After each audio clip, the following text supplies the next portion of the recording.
अस्सलाम वालेकुम dear brothers, how are you.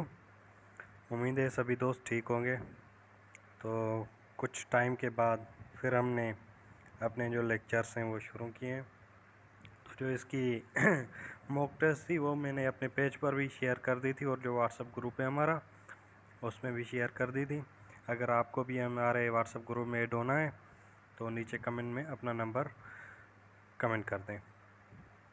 तो आइए शुरू करते हैं। हमारी ये जो पाकिस्तान पेनल कोड 1860 है इसकी फ़र्स्ट मॉक टेस्ट है। तो आज हम इसके एमसीक्यूज़ और उनके आंसर्स देखेंगे।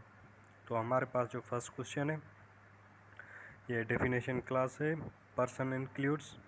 तो पर्सन में जो आ जाता है वो कंपनी भी है, एसोसिएशन भी है और body of persons. It means question number 1 का जो करेक्ट आंसर है that is D.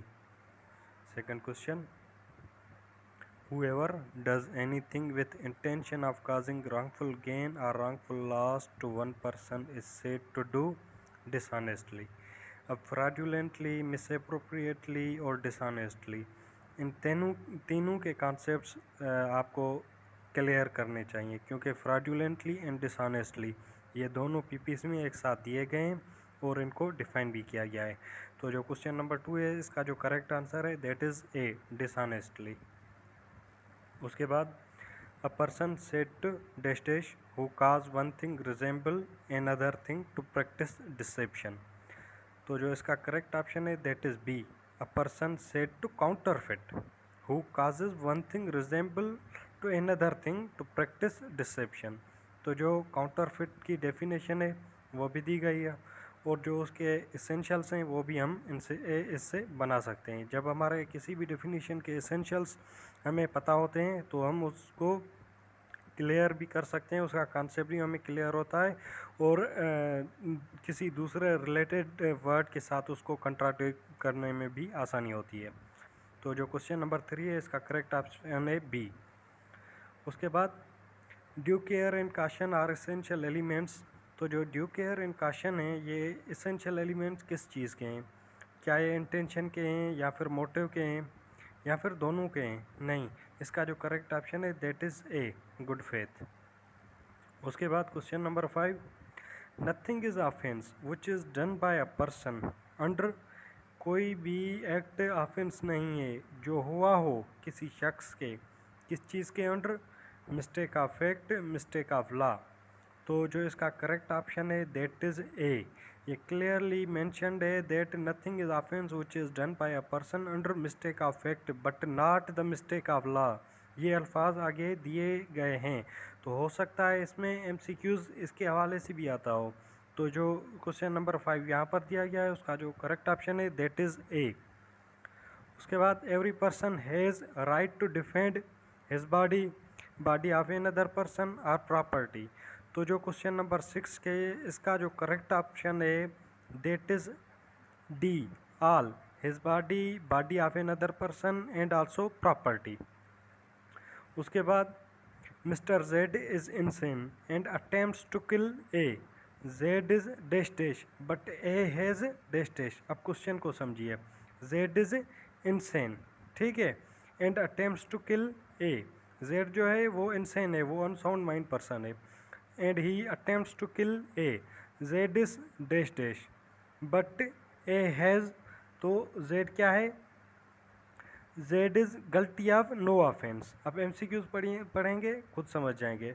Z has no right of private defence, no. तो जो क्वेश्चन नंबर 7 है इसको समझने की कोशिश करिए। Z is insane person and attempts to kill A. Z is guilty of no offence but A has right of private defence. तो जो क्वेश्चन नंबर 7 है इसका जो करेक्ट ऑप्शन है दैट इज़ डी, जिसमें आ जाते हैं ऑप्शन ए में जो दिया गया है गलती ऑफ नो ऑफेंस एंड सी में दिया गया है has right of private defence. तो जो क्वेश्चन नंबर 7 है फिर मैं इसको रिपीट कर रहा हूँ, इसका करेक्ट ऑप्शन है D. Next, adult means person attended the age of 18 years. Next, फसाद फिलर्स means past conduct of accused, simple past conduct नहीं। Brutal shocking past conduct of accused, हाँ। जो क्वेश्चन नंबर 9 है फसाद फिलर्स, उसकी मीनिंग है brutal shocking past conduct of accused.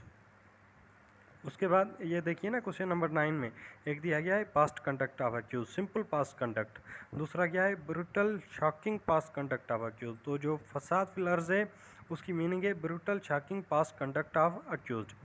Question number 10 इकराए ताम पुटिंग एनी अंडर इकराए ताम putting any person is spouse और blood relation in fear of किस चीज़ में, instant death, impairing of organ, sodomy और जिना बिलजबर। तो जो इसका करेक्ट ऑप्शन है that is D. Question number 11 A intended to cause death of C but D was killed, A is guilty of. A ने जो इंटेंड किया उसकी कोशिश थी कि मैं सी को किल करूं, लेकिन वहाँ पे सी के साथ डी खड़ा होता है तो डी किल हो जाता है। तो ए इज गलती ऑफ कत्ले अमन, कत्ले खता और कत्ले शिबे अमन, या फिर ये तीनों हो सकते हैं। नहीं, तो जो इसका करेक्ट ऑप्शन है दैट इज़ ए, क्योंकि ए का इंटेंशन मौजूद था किल करने का। That's why question number 11 correct option is A कत्ले अमद। Next dash dash deals with definition of कत्ले अमद। तो जो डेफिनेशन दी गई है कत्ले अमद की वो दी गई है सेक्शन 300 में, और जो पनिशमेंट है ये दी गई है 302 में। तो जो क्वेश्चन नंबर 12 है उसका करेक्ट ऑप्शन ए है, क्वेश्चन नंबर 13 है उसका करेक्ट ऑप्शन बी है। उसके बाद क्वेश्चन नंबर 14 पनिशमेंट ऑफ कत्ले अमद इज़। तो जो कत्ले अमद है उसकी पनिशमेंट क्या है अकॉर्डिंग टू पीपीसी। तो जो उसकी पनिशमेंट है दैट इज़ किसास, डेथ इम्प्रिजनमेंट फॉर लाइफ, किसास, डेथ इम्प्रिजनमेंट फॉर लाइफ।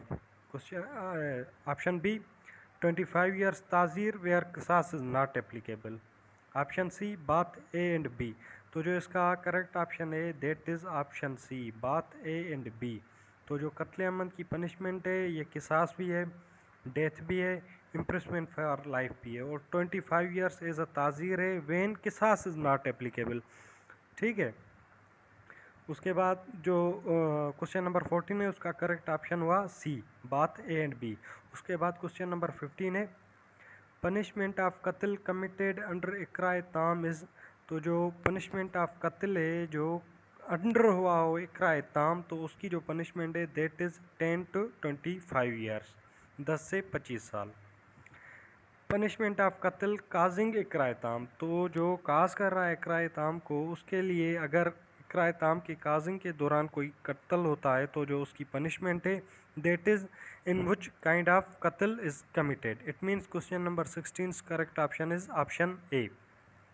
उसके बाद dash dash deals with proof of कत्ले अमद। तो जो प्रूव किया जाता है कत्ले अमद को that is according to section 304 of PPC.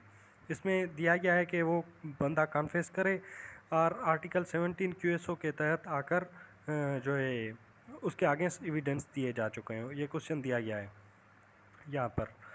Question number 18 कत्ले अमद इज़ लाइबल टू किसास when accused makes confession before court, evidence is according to article 17 of QSO. तो जो क्वेश्चन नंबर 17 है इसका करेक्ट ऑप्शन है option c. Dash dash is वली of victim. तो जो विक्टम के वली हैं they are the heirs of victim, government. तो जो विक्टम के वली हैं वो हैं government and heirs of victim. It means question number 19 correct option is option D A and B, not the C. Friends of victim जो हैं वो वली नहीं होते, हमेशा heirs of victim and government ये दोनों वली होते हैं। तो जो क्वेश्चन नंबर 19 है इसका करेक्ट ऑप्शन है option D. Dash dash is compensation specified in PPC. तो जो कंपनसेशन है एज अ पनिशमेंट है, जो पनिशमेंट एज अ कंपनसेशन है और पीपीसी में दी गई है वो है कौन सी, एक अर्श दूसरी दियत। जो दमन है that is not a compensation, only अर्श एंड दियत आर द कंपनसेशन। जो अर्श है वो हर्ट के लिए दी जाती है और जो दियत है वो कत्ल के लिए दी जाती है। होप आपको जो लॉ गेट की तैयारी है वो बेहतरीन अंदाज में जारी होगी और आप ये मॉक टेस्ट करते रहिए, इंशाल्लाह आपकी लॉ गेट आसानी से क्लियर हो जाएगी। तो बेहरक ज़रूर पढ़िए, सिर्फ मॉक टेस्ट या फिर यूट्यूब से पढ़ना नहीं होता। जो बेहरक है पेपर एग्जामिनर वहाँ से निकालता है, तो बेरख्त से पढ़िए, उनको रिपीट कीजिए, बार बार पढ़िए। हाँ, जो ये यूट्यूब है, यूट्यूब पर वीडियोज़ हैं, इनको एज़ अ हेल्प मटेरियल आप यूज़ कर सकते हैं। तो आखिरी गुजारिश मेरी कि मेरा चैनल सब्सक्राइब करें एंड शेयर करें। Thank you.